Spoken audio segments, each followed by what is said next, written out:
So, also welcome from my side. I'm going over the chip fabrication, the PCB development, and part of the validation. The eProcessor, as you already heard, is planned to be done in two tapeouts. The first tapeout in the mid of the project. Both tapeouts will be in the 22 nanometer FD-SOI technology. Both will have flip chip packaging, and we will on both have the high-speed transceivers to have the chip-to-chip link.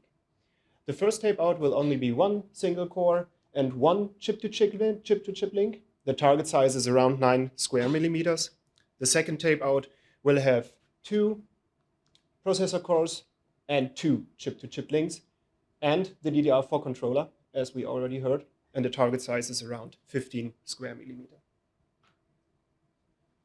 When it comes to embedding the eProcessor to something, we are coming again to the fancy red boxes. So we are planning to embed the eProcessor as part of the Rexbox system. So we again can combine it with all kinds of modules that we have seen yesterday, all kinds of normal x86 AMD processors from small to large, combine it with FPGAs, combine it with GPU SoCs or pure GPUs, and combine it with a bunch of ML-specific domain accelerator. So the eProcessor will mostly used in the beginning in the TRex because it will be implemented as an COM-HPC client board.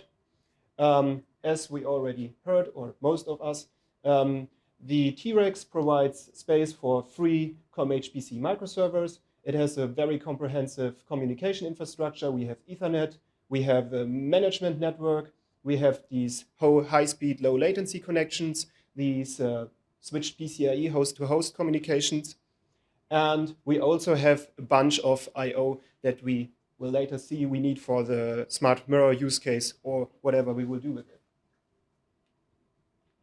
When it comes to COM-HPC, we are part of the consortium of the COM-HPC consortium, and there are a lot of different form factors, and we will settle on the client size B. There are a lot bigger modules, but we don't really need that. And also with the I/O, we are very okay with having the COM-HPC client I/O.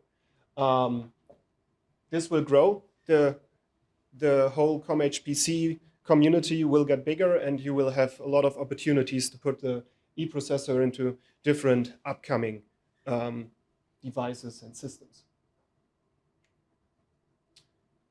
So, as of the talks before, we know pretty well what is going on inside the eProcessor. As we can see here, we have abstracted the chip-to-chip links here to A and B, and we also have for the second tape out, the DDR4 interface. So then we thought about a pretty clever switch matrix to support all these use cases we had heard before. So we want to support the dual socket configuration and the accelerator configuration and everything like that. So the FPGA SoC down here really acts as a classical north bridge for an old CPU. So a lot of the interfaces that we want to have on the eProcessor, we are giving to the FPGA because their I/O is a lot cheaper and a lot easier available. So you don't have to do like licensing and whatever. And for that, we will have then USB 3, 10 gigabit Ethernet, DisplayPort with an integrated GPU, PCI Express, and SATA ZES connectivity, and all kinds of low-speed peripherals, everything you could think of out of the FPGA. And in addition, we have connected the DDR4 memory to the FPGA, and all this can then be used with the eProcessor.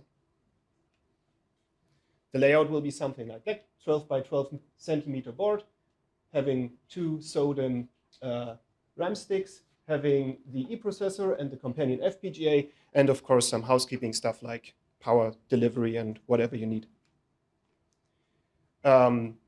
As you might know, we are quite keen in benchmarking and getting down to the things.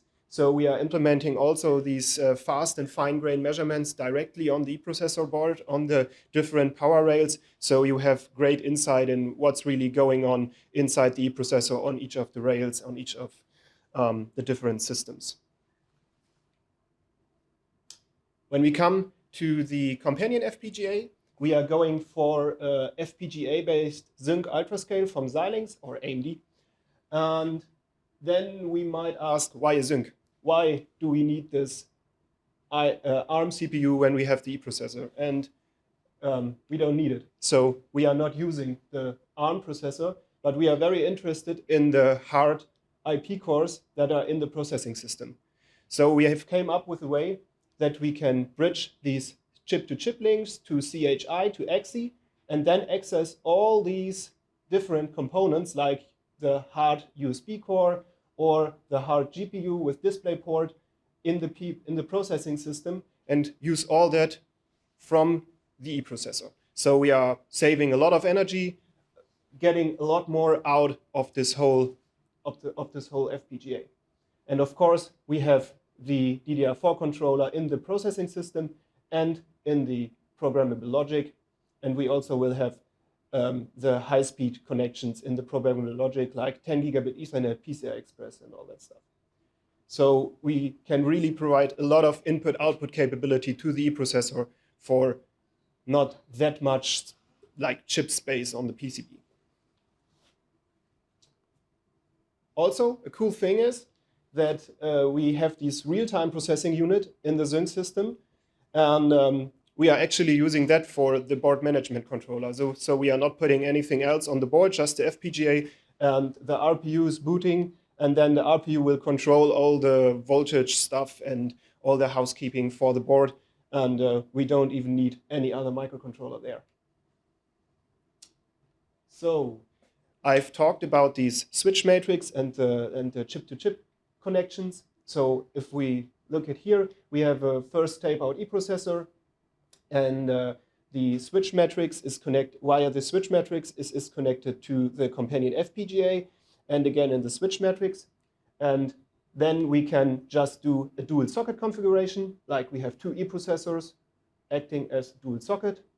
We can also attach a CNN accelerator to the system, and with the same board, everything the same, we can then go to the second tape out, populate that eProcessor, and everything is working with higher bandwidths and more capabilities.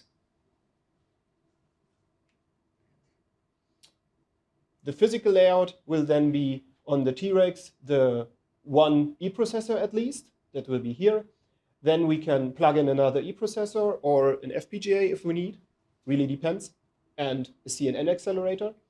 And for the smart mirror use case, especially we are needing an x86 CPU, and that will be plugged here. And then we have all the complete system in a really comprehensive form factor, easy to use, and great to integrate into our use case. Yeah, in summary, the eProcessor integrates a state-of-the-art serial communication with DDR4 memory using the 22 nanometer process. While we're using the TRex, we enable flexible configuration and have different setups like multi-socket or external accelerator use. And the companion FPGA provides a comprehensive set of interfaces and peripherals, really everything you could imagine, that should really enable real-world applications. We are realizing the COM-HPC industry standard, and we are thinking that with that, we are enabling the eProcessor to be used in a lot of different systems that are coming up in the future, and we think that that is a really great thing. So I think this is the last slide for Work Package 7, the PCB hardware stuff. And I think we are going for a short question round now.